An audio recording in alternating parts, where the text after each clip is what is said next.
Why do you want a romantic relationship? Now, before you click off and think, Michelle is a little bonkers this week. What do you mean, why do I want a romantic relationship? Well, bear with me, and I promise you, I will answer why this came to my mind this week in particular, and we are going to talk about it today. Hi, my name is Michelle Fondin. Welcome to the Michelle Fondin Author Vlog. This is episode number 29. I am the author of 12 published books, including The Empowered Divine Feminine, Becoming an Unstoppable Woman in the 21st Century and Beyond. You can find all of my published books on Amazon and 10 of my published books on Ingram Spark. If you are new to this channel, I want to welcome you here. Thank you for subscribing below. Click on the bell, scroll up to all for all notifications, and thank you for giving the video a thumbs up. I am here with my pals, Grogu and Gudetama. I am also here with my Ticino Dandelion Caramel Nut Tea and my writer's tumbler, which is so appropriate because I am writing my new book, Love Me Unconditionally, A Spiritual Guide to Self-Love. This is the crunch time, so this mug is totally appropriate. Let's talk a little bit about the whys of romantic relationships. Here we go. Romance, couplehood, partnerships, relationships, love, and marriage. So many of us enter into romantic partnerships without really asking ourselves why. Why do I want a romantic relationship? For most people, it's just because they feel lonely, or they feel like it's something they should do, or getting married and having kids is something they've been told they should do, or maybe it's just something you've wanted. Now, for some people, it might not have anything to do with marriage or kids, but sharing life, sharing an apartment or a housing of some sort, sharing intimacy. There are so many reasons why we want to enter into romantic partnerships. As I'm writing this book, Love Me Unconditionally, A Spiritual Guide to Self-Love, I've been thinking very, very deeply about this concept of loving oneself unconditionally. And from that space of loving yourself wholly and completely, then being able to attract in a romantic partner. And if you are already in a romantic partnership, when you learn to love yourself unconditionally from the most holistic point that you possibly can do, then your relationship will transform, or maybe it won't transform and maybe that relationship will end. But most likely your relationship will transform in some way, shape, or form.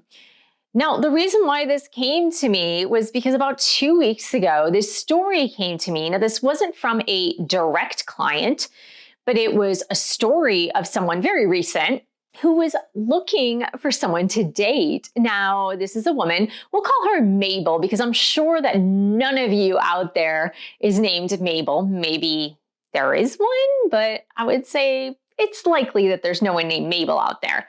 So we're going to call her Mabel. And Mabel is about 36 to 39 years old, somewhere around there. And Mabel went on a dating app. And Mabel is divorced and has a couple of kids. And Mabel put in her dating profile, I want someone who challenges me. I want someone who forces me to grow or who compels me to grow. I am not quite sure of the language. And I had a big reaction to this. Now, on the surface, let's look at it on surface level. On surface level, that seems totally harmless. A lot of people say that. I want a partner with whom I can grow or who makes me grow. And I want a partner who will challenge me. right? A lot of people say that. I don't want a boring relationship. I want someone who pushes me, who challenges me, who makes me grow. Well, for me, from this self-love perspective that I've been working on since mid-2019, and I say that because there's a very particular story that I tell a lot in my twin flame videos. It's a story that's also in one of my published books on twin flames. Not sure which one it is, but it is definitely in my twin flame bootcamp number 2, The Healing. So around June, I guess, of 2019 is when I consciously began my self-love journey. I had been unconsciously or subconsciously working on self-love way before that, but the conscious choice to work on my self-love started around mid-2019. Now, when I made the decision to write and publish this book, in 2024, early 2024, perhaps, I knew that it was really important for me to focus a lot on my self-love journey so that it could be firsthand. So the writing wasn't going to be intellectualized, right? And intellectualized writing would be about what other people say or what psychologists say. But I really wanted to include some of my personal experience and my personal stories, as I do in all of my published books.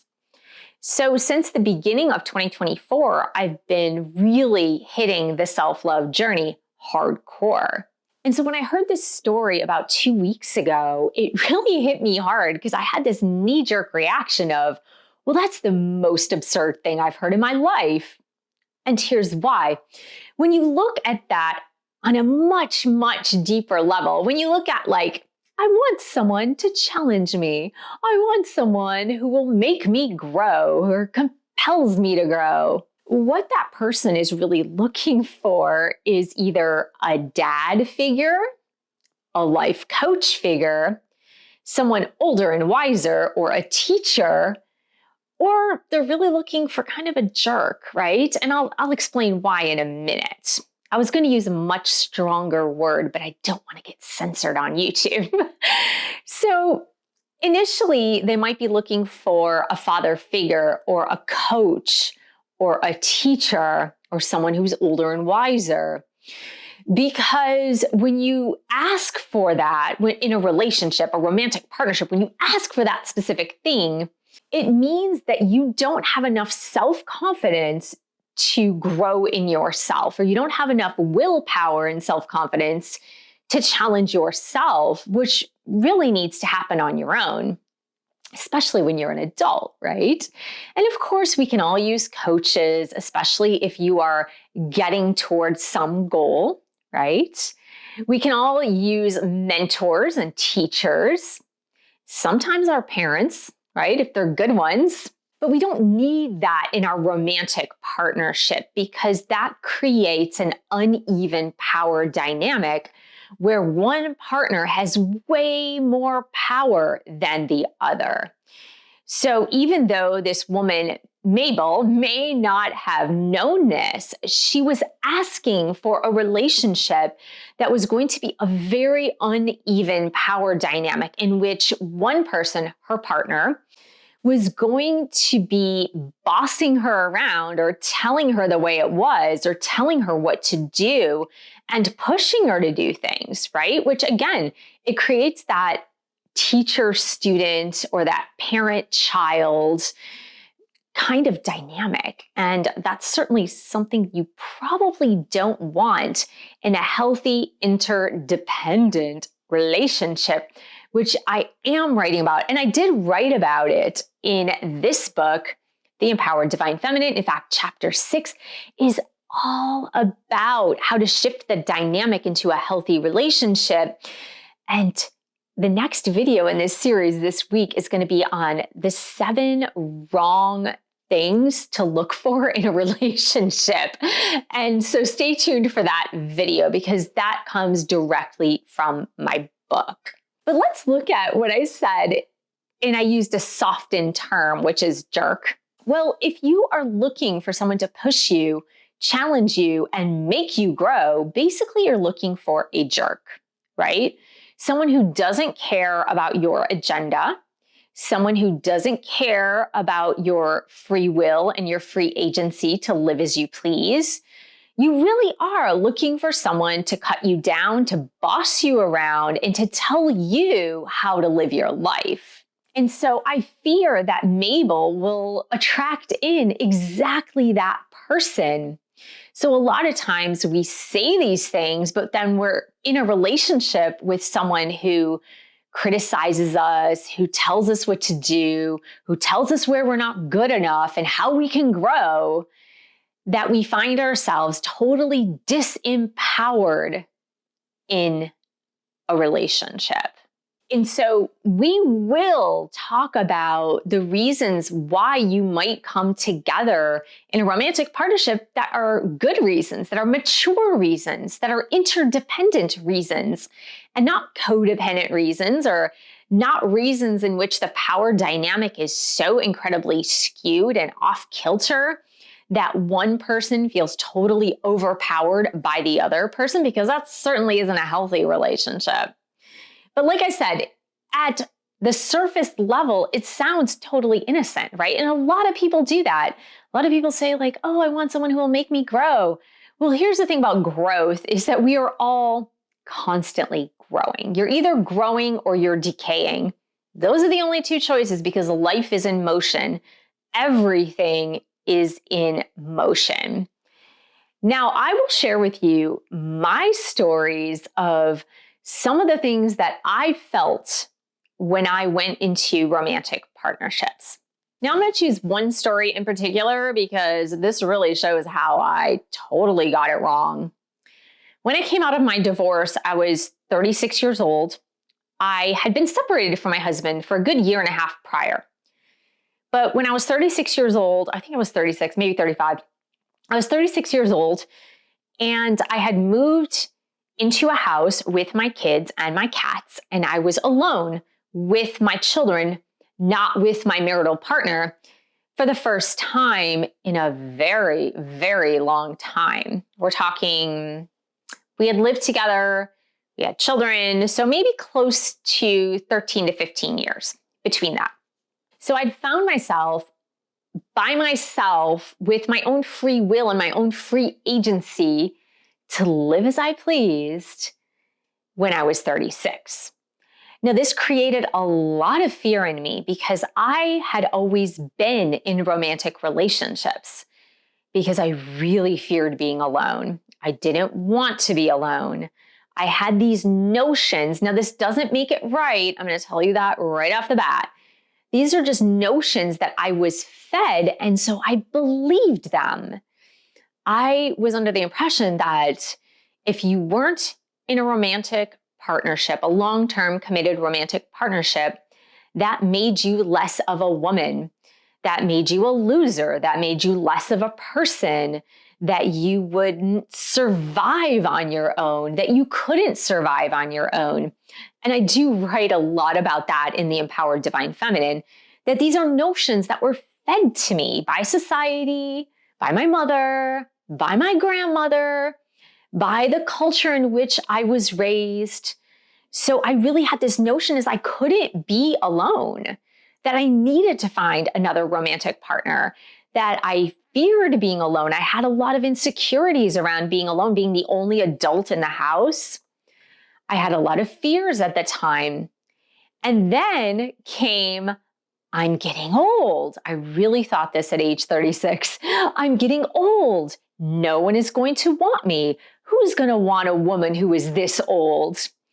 And then I had more layers of fears of, oh my God, I have all this baggage. I have 3 children. Who is going to want a woman with 3 children? And I had more baggage. And my body is not perfect. I've had 3 kids. I have stretch marks. Who's going to want a woman with stretch marks? And so on and so on and so on and so on.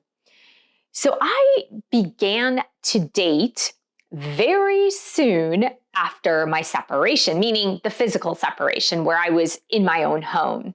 So I believe I came back to the States at the end of June, maybe early June, end of June, somewhere around there. I was in my father's house in Michigan for 6 weeks with the kids and the cats waiting for the stuff to come in. Then I believe it was early August that I moved into my home. And by October, early October, I was already in another relationship. Now, I went on Match.com at the time, which I believe was one of the very few dating sites that were out there in 2008. And I found this man who then became my boyfriend. And we lasted about 4.5 years. But from the get-go, I didn't really pay attention to the two major red flag signs that I saw right away. I really did. I saw them right away. The first major red flag sign that I kind of addressed is that we had two very different cultural and religious backgrounds. And I intuitively knew that could not work because they were way too different.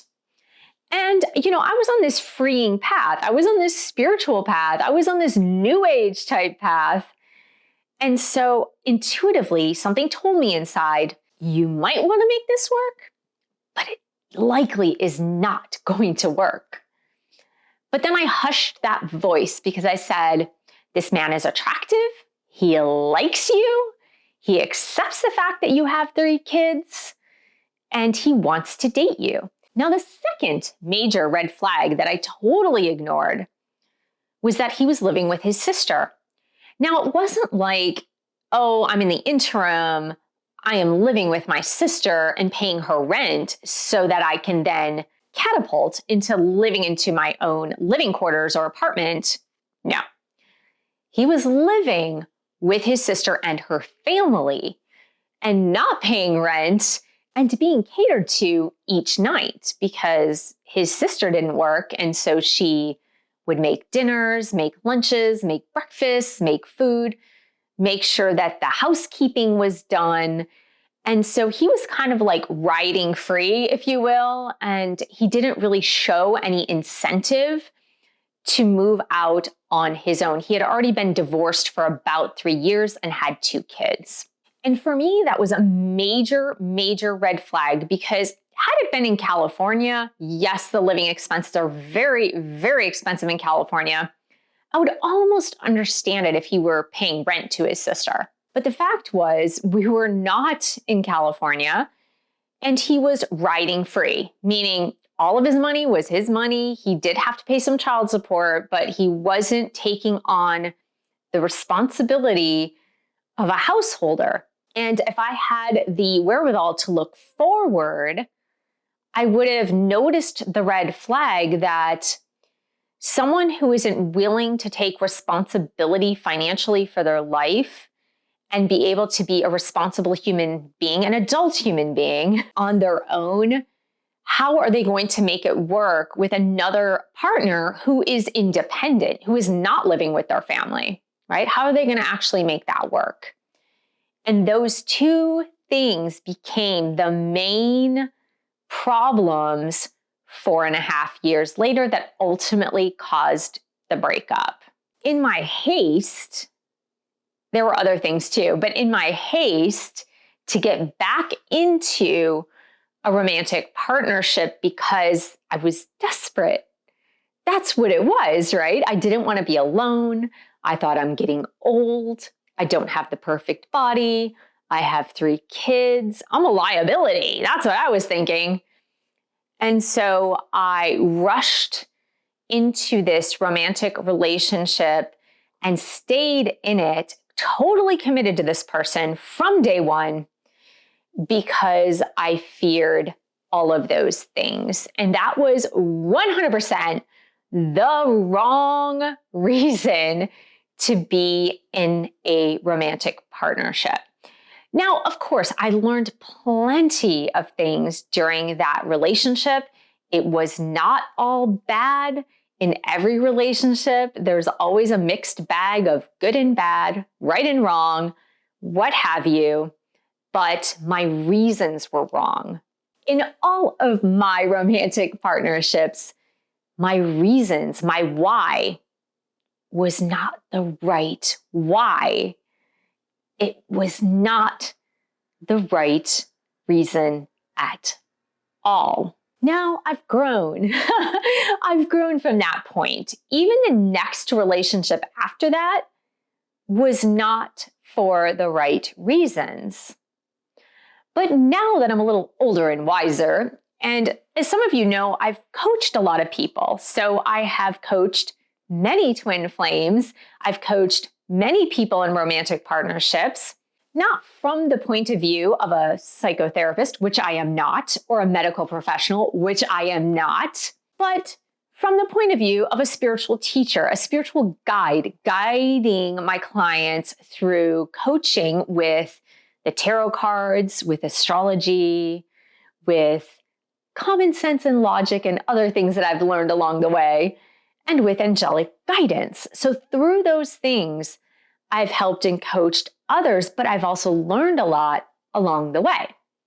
And now that I'm older and wiser, gosh, I hope, I now know that a romantic relationship that is healthy, when you come together, it should be two people who love themselves unconditionally coming together to enjoy life. Nothing really more than that. Nothing more than that. Just to enjoy life, because life is magnified when you share it. We are social creatures. We are meant to be together, whether it's in partnership with a romance or in friendship or familyship. We're social creatures. We're meant to be with each other. We are meant to learn and grow, but not from the perspective of Mabel looking for someone to help her, challenge her, make her grow. But we grow of our own experience, not because somebody makes us grow.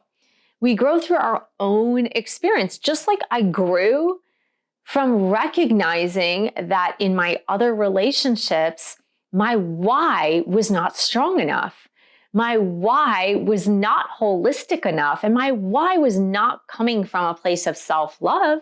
My whys were coming from the place of fear. Fear of not being enough, fear of being alone, fear of not being worthy or deserving of a healthy relationship. But now I know that we come together for the joy of it, for enjoyment. And that should really be your only why. Because if your why is, I want kids, that is absolutely the wrong why. You might also want kids. But when you're looking for someone on a dating app or speed dating, or you're asking friends, hey, can you introduce me to so-and-so? Because I really like them and I'd like for us to date. When you enter into a partnership and your why is because I want to have kids, that is going to make you overlook all the red flags that are flashing right in front of you in those first few dates with that person, because your only goal in mind is, oh, well, TikTok, it's time to have kids. So when you go into a relationship for the fact of, I want to love myself unconditionally and be with somebody else who loves themselves unconditionally, and we come together for the joy of living. We come together to share life's magical moments and to enjoy each other's company, and yes, have intimacy, and yes, have fun, and yes, share financial responsibility, because that's part of a partnership, right? If you come together with someone and say, hey, let's live joyfully together, that also means that if they love themselves and you love yourself, then they're responsible to themselves, you're responsible to yourself. They're going to be equal partners in participation in life, because you've come together for the right reasons. Not to fill a hole, not to fill a void, not because you are alone, and not because you want to be challenged and to grow, but you come together for the joy of living. And when you love yourself unconditionally, you already have that joy for living. So when you're alone, you still have that joy for living. It's just that it is magnified magnified so much more when you get to share it.